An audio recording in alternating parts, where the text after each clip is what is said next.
নমস্কার সবাইকে, happy teachers day. আমি একটা আবৃত্তি করছি, আবৃত্তির নাম বাংলা টাংলা, কবি অপূর্ব দত্ত।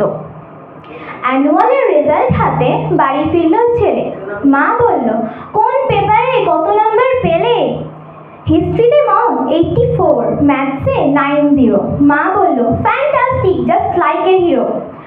সায়েন্সে dad not so fair, only 69। ইংলিশে জাস্ট 92, অল টুগেদার ফাইন।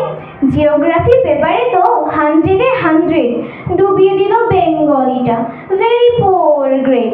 ছেলের মাথায় হাত রেখে মা ঠোঁট বেঁকিয়ে বলে নেভার মাইন্ড, বেঙ্গলিটা না শিখলেও চলে। বাবা বলল বেশ বলেছ বঙ্গমাতার কন্যে, বাংলা টাংলা আমার মতো অশিক্ষিতের জন্যে।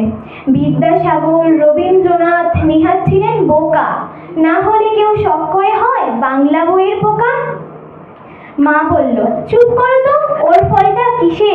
স্কুলে কেন বেঙ্গলিটা শেখায় না ইংলিশে? নমস্কার।